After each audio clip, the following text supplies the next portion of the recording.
Hey everyone, welcome back to my channel. Hope you all are doing good.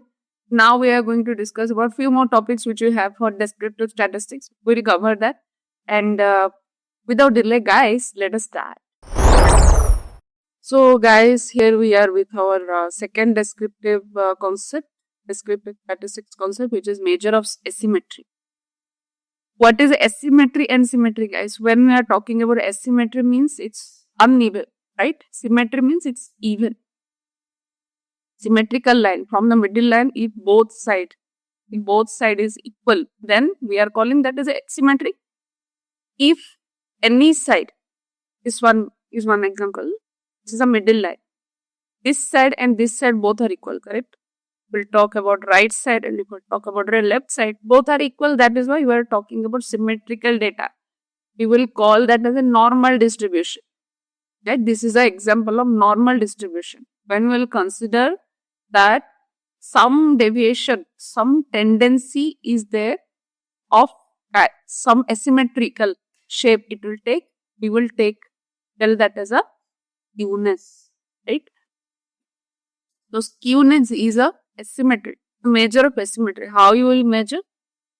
We will see the different examples, but right now just understand that it will be like this kind of shape. Will be like shape. This is your middle line.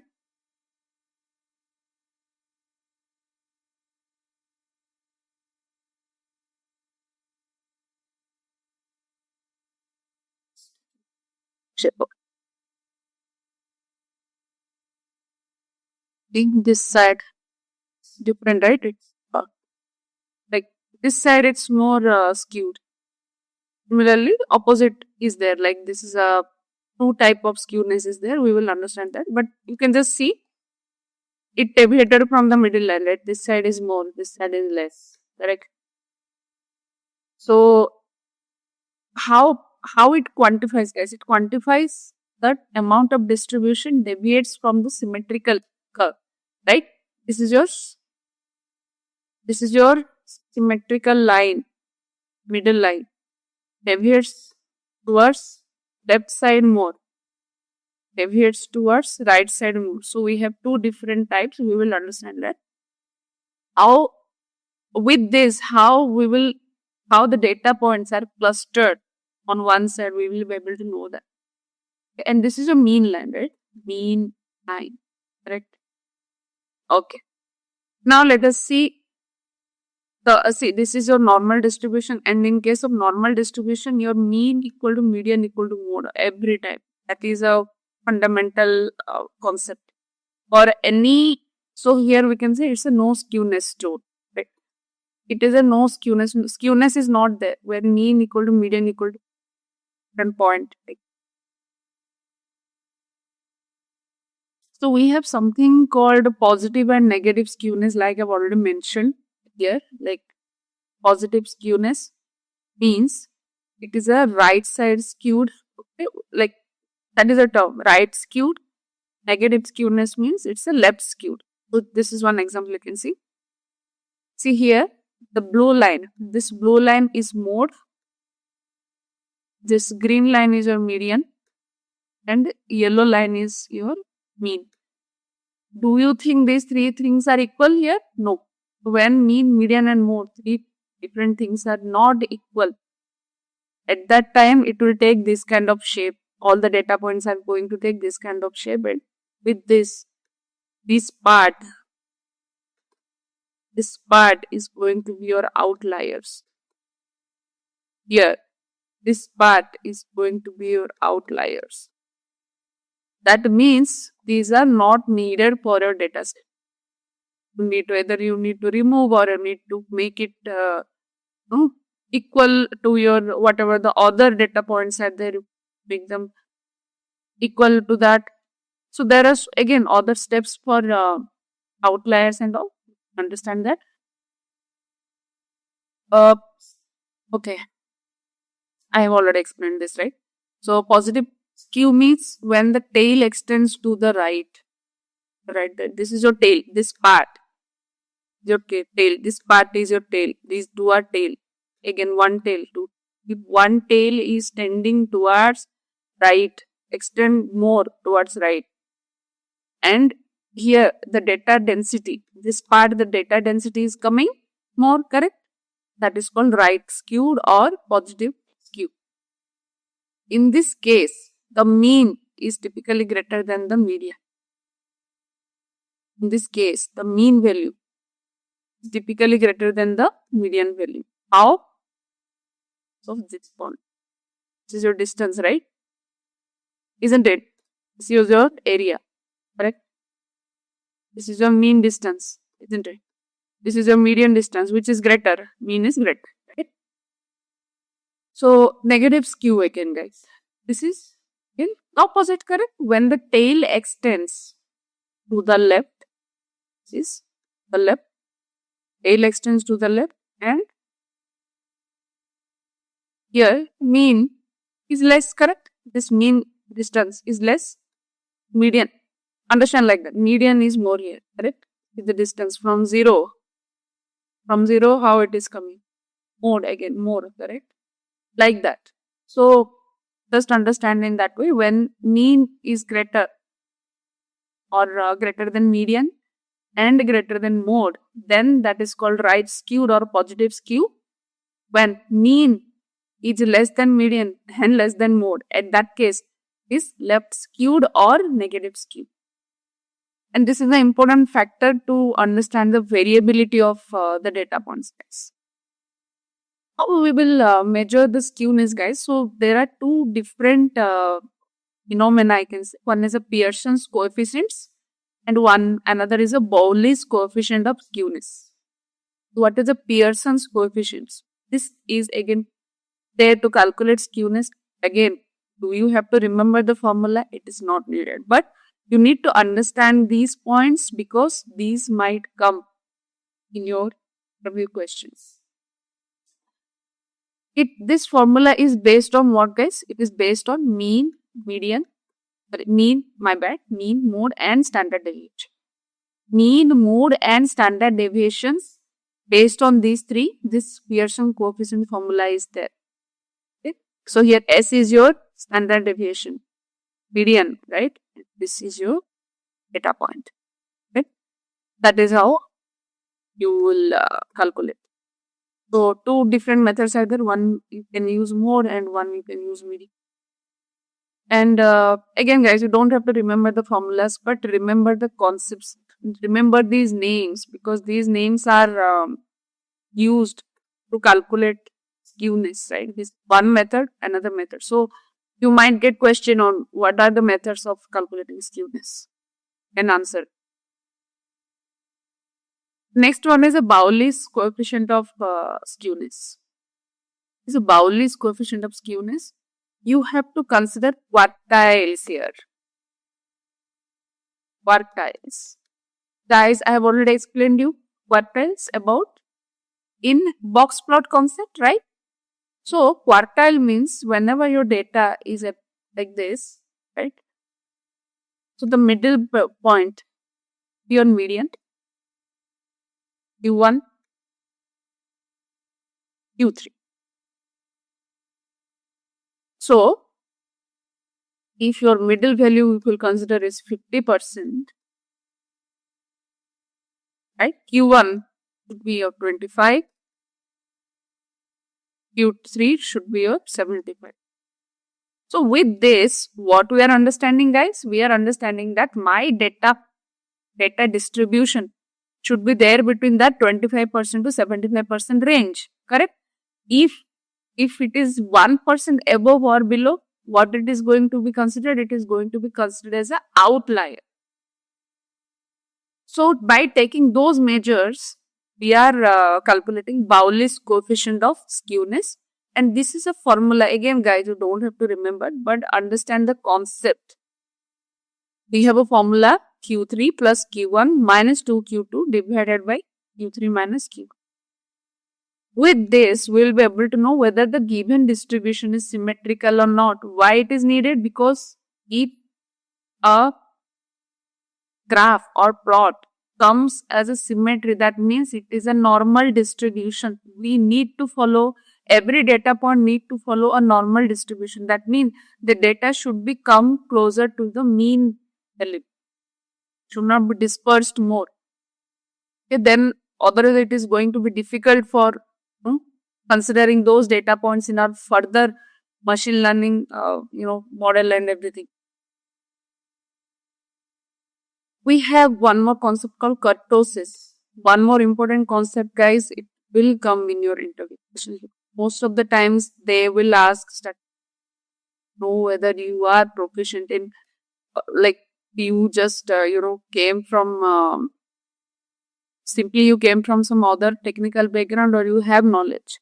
You will test that.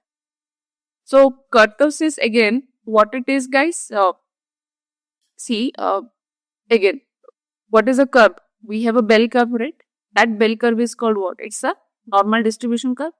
So again, if that curve is something flatted or peaked, if it is a peaked, then it is a positive excess kurtosis. If it is like this, like it's a flattered, then it is a negative excess kurtosis. So we will understand what is a kurtosis. Again, is a type of measure. By seeing this graphs, this distribution, you should be able to know, okay, this is one type of kurtosis, this is another type of kurtosis, and that is how your data distribution is, right? And with this, you should be able to understand whether how much outliers we can get here. That is our main agenda for all these things. So the positive excess kurtosis again is called as a lipokurtic. That term is called as lipokurtic. And if a distribution, this is your distribution, guys. Distribution means the area inside that graph, correct? If the distribution has a sharper peak and heavier tails than normal distribution, heavier tails, right? This is a heavier, correct? That means you have a higher concentration of data around the mean and getting more outliers. Positive high excess, again positive excess means is the term itself is saying excess. Anything is excess is not good, correct? So these cases there is a high chance that at this point we'll get outliers because it's not needed. This much data distribution is not needed. Our curve should always be normal distribution, guys, right? Then platykurtic, which is nothing but a negative excess kurtosis. We have a lipokurtic, we have platykurtic. This distribution, like this is this part. This part is your negative. Right? This part your positive. Right? Correct? So in case of negative kurtosis, what is it? It is a flatter peak, right? It's flat. The side is flat. And lighter tails again, right? Tails are not more distributed. When we tell about more distributed, if the curve is like this, the curve will be more like this, and we will tell, okay, the tails are more curved or the tails are more tended towards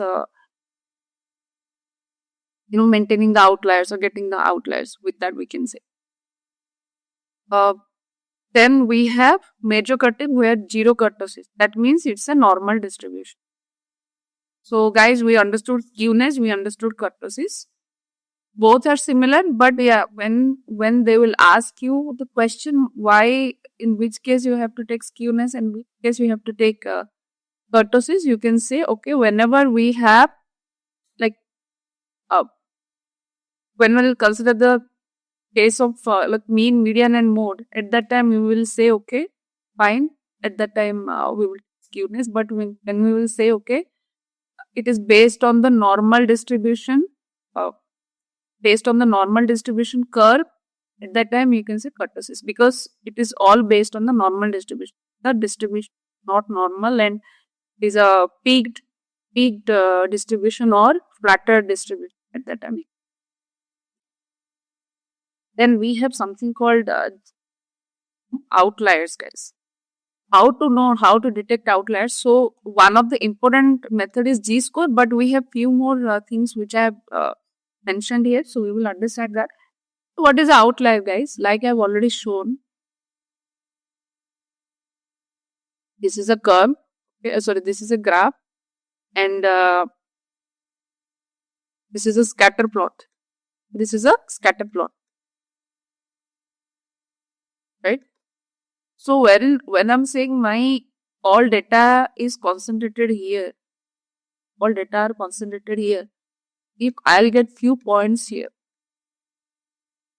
when there is a standard, right? There is a standard which you have to take. Like consider that I have all my data points are till limited till 100, but my outlier is coming somewhere around 500. Are we going to consider that? We are not going to.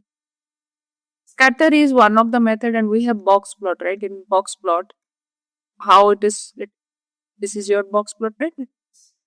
You have whiskers, correct? So if you see, sometimes in graph, the whiskers will be like this.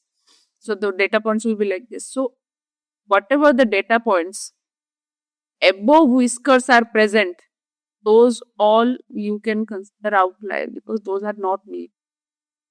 Our data should be present in between this. It should not cross this. That is our standard or of measurement, correct? So again, to detect outliers in a data set, like you can calculate G-score, that is one method. Then you have a interquartile range, like I've already explained here, right? Interquartile range. This is your interquartile range. This interquartile range is present in what? In our box plots, correct? So here I have shown three different graphs, and I'll explain about this. But when we will say G-score, right? What should be the limit? The G-score should be between 3 and -3, and typically beyond that, beyond those points, you can flag that as an outlier, correct? And when we are saying that, right, between 3 and -3, 99% of 7 data percent of data should fall in that range. 99.7% of data should fall in that range with, and that is your normal distribution. What we are inferring here, so you can see in this example, I am saying that my data should be present between 99.7%. Beyond this outlier, correct? Similarly here, this is your formula for G-score, correct? What is the formula for G-score? Your data point. These are your individual data point, okay? X is your individual data point. This is your mean. This is your standard deviation, STD, short form, I say, right? Similarly here, this is based on a standard deviation. This is your mean line. Whatever this side, it is your standard deviation. Whatever there is your standard deviation, and we can see that till 3 -3, this is 3. We are considering this area is your considerable zone. Beyond this outlier, Similarly here, you can see with G-score, when G is equal to 0, mean, that means which is mean, G equal to 1, G equal to 2, G equal to 0. So this is beyond, so the range should be that, otherwise it is be for outlier. So we understood, guys. So we have two different methods to understanding outlier. One is interquartile range, and the interquartile range again, Q1 minus 1.5 IQR, that is a formula, right? That is a zone. Or like it should not be below this Q1 minus 1.5 IQR or above this Q3 plus 1.5 IQR, or else those are going to be flagged as outliers. I have already shown you in box plot, and we will discuss more about this in our upcoming videos, right?